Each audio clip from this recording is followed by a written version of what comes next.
Hi, welcome back to help you with type 2.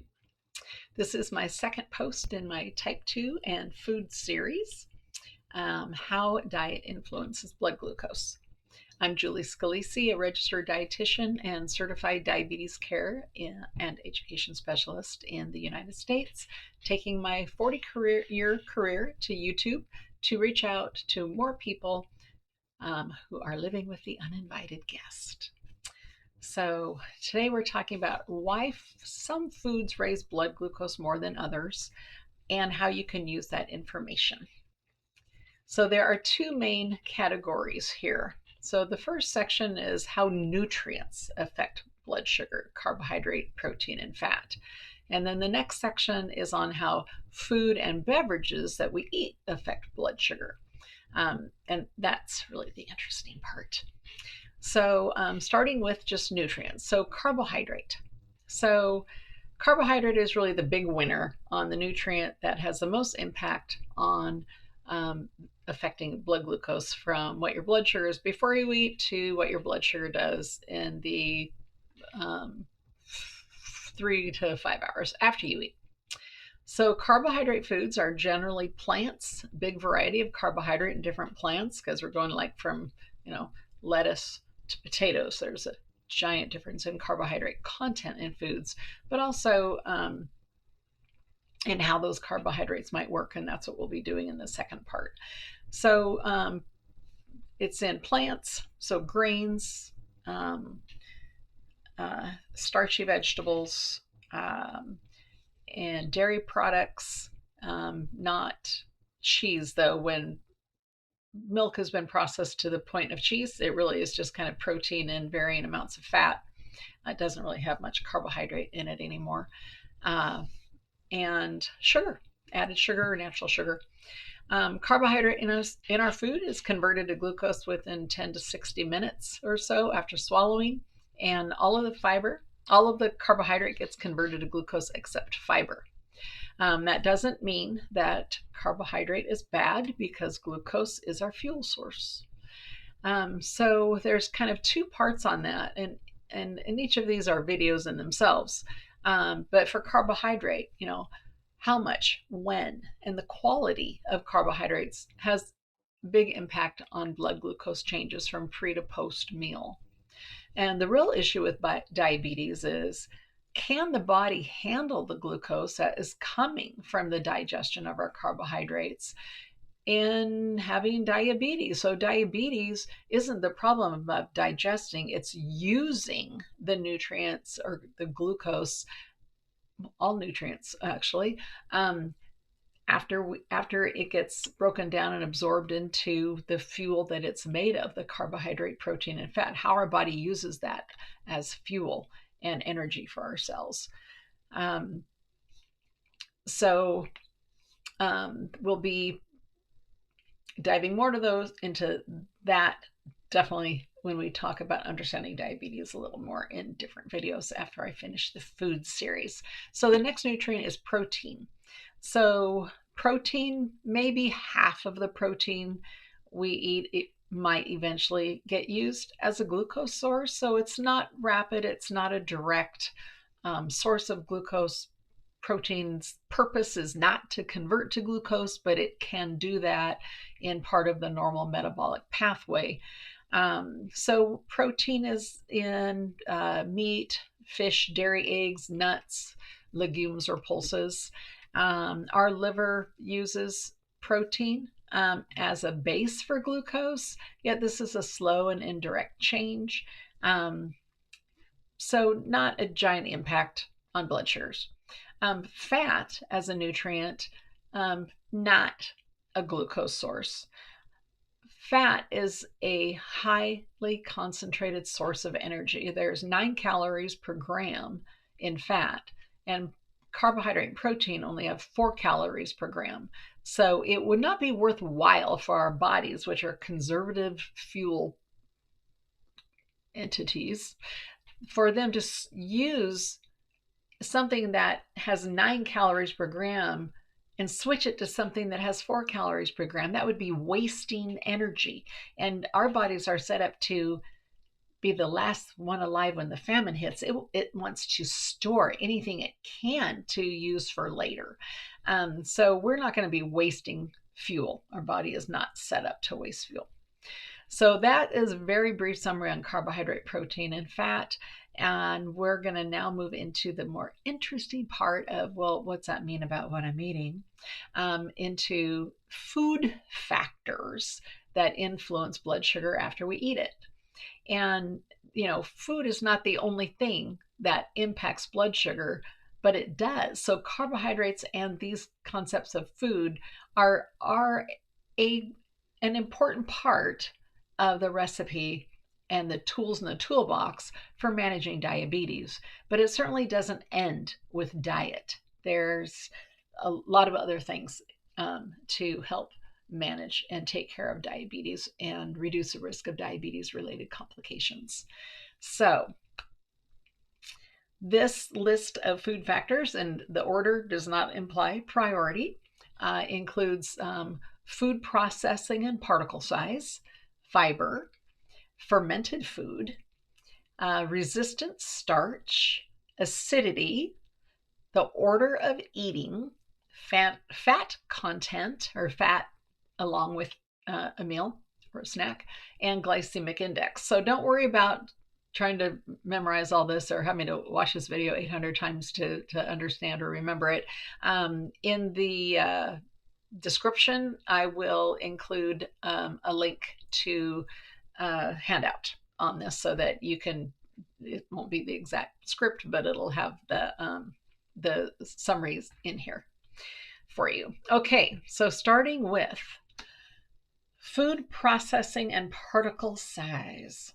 So the more mechanically manipulated a food is before eating it, the faster it's going to make it into the small intestine. Once, we don't really call it food anymore when it's in the small intestine, but I'll just call it food anyway. Once it gets into the small intestine after leaving the stomach, our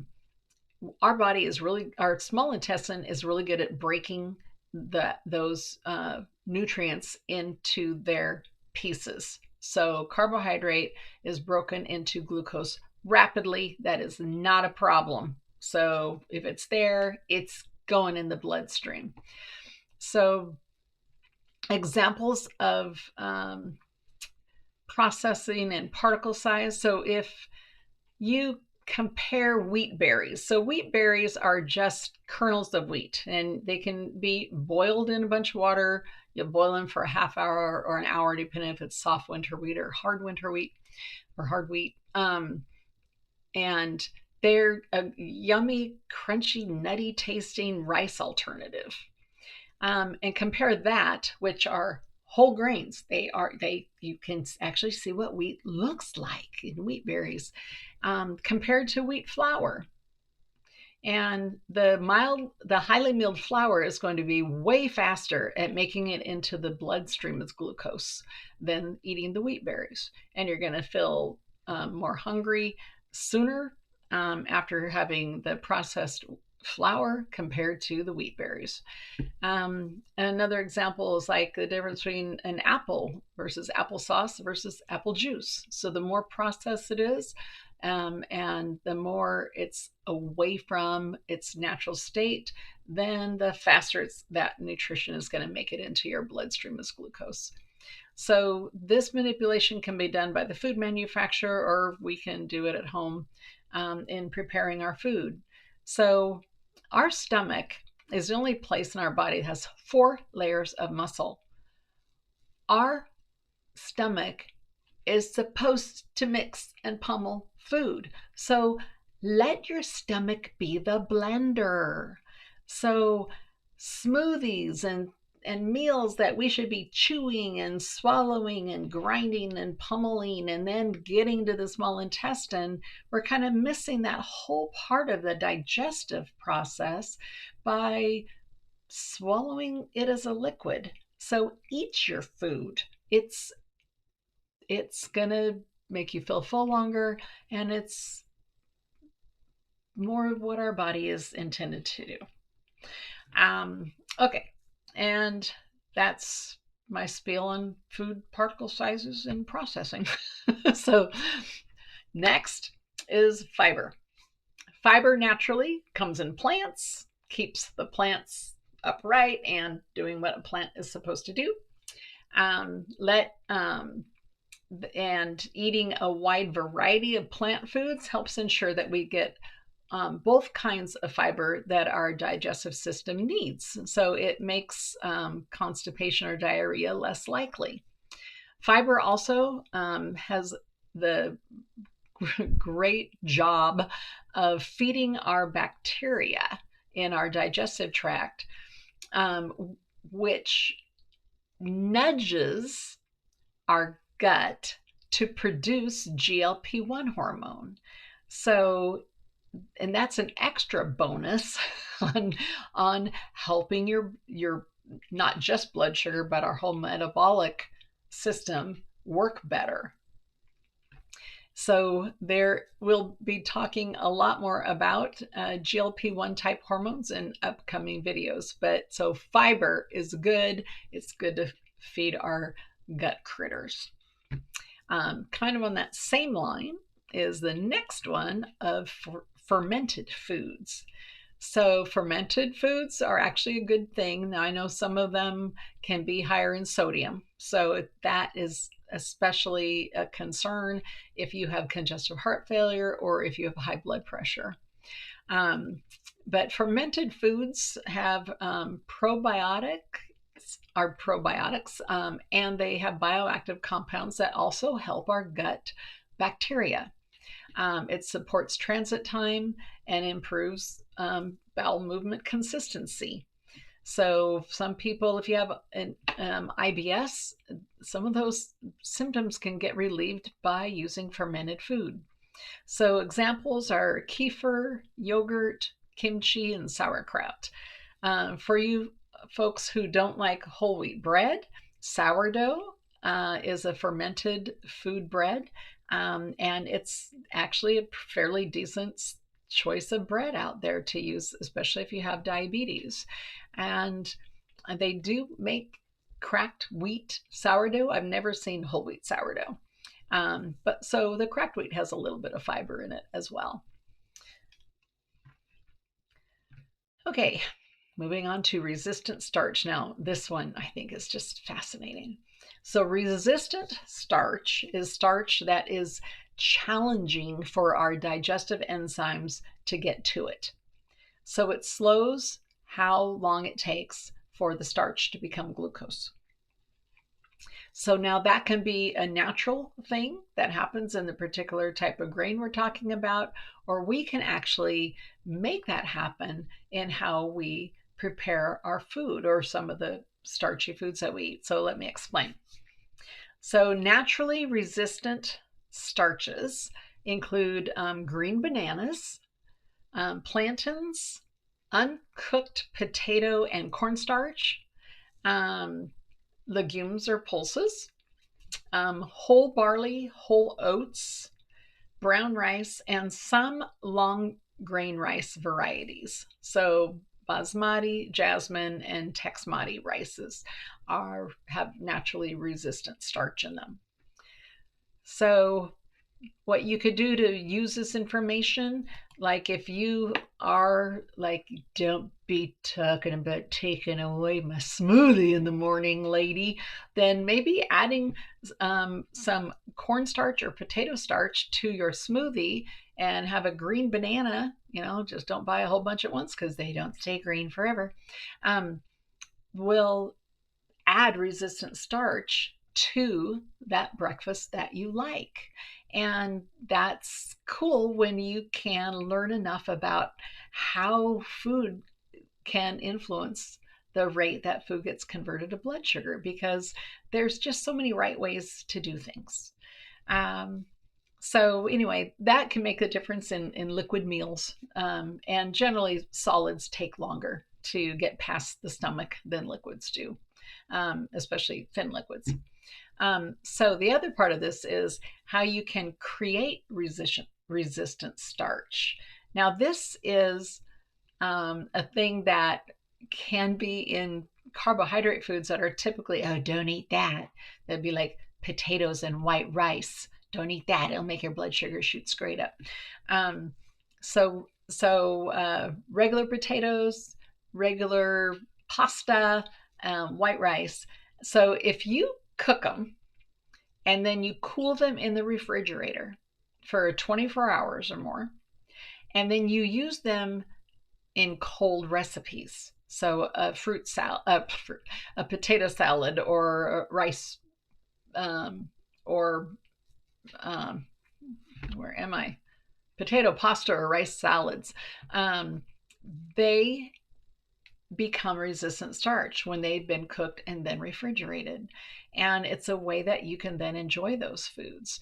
And I think reheating them after you've refrigerated it like that, I do believe that still makes it a little bit better than just cooking them and eating them right away. So that's kind of cool.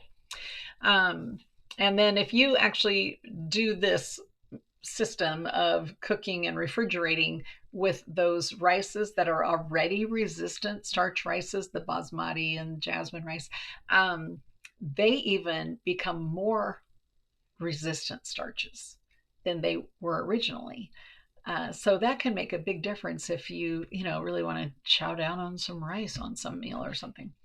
Okay, now we are just an easy way to think about that is just some starches become slower after cooking and refrigeration. Cool. Acidity.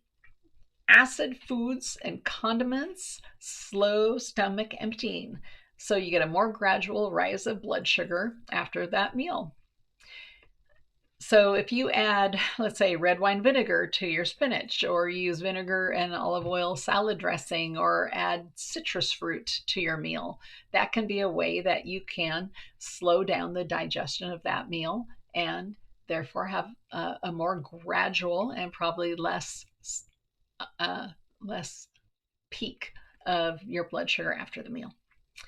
Order of eating. And this one kind of makes sense, but it's one of those that, like, I could have thought of that. Start your meal off with the lower carb foods. Eat the protein first, or the salad, or the vegetables. They literally get in the way of the carbohydrate digestion, and then eat the starch and the fruit. So that's not so bad. Fat content. So include some healthy fat when you eat carbs. So the extra virgin olive oil, or a few nuts, or a couple of tablespoons of sunflower seeds. They are a little bit of avocado, or cheese usually has fat in it. So those things help. Fat slows the emptying of the stomach, makes food stay in the stomach longer. If it stays, food does not get into the blood from the stomach. It's got to get in the small intestines before it can get into the bloodstream. So, in summary, blood glucose isn't influenced only by what you eat. It's also influenced by how food is prepared, combined, and eaten. Small changes and a bit of thought can make a meaningful difference. So thank you for sharing your time with me today. And for today, with practice, we'll get there. Have a great night or day.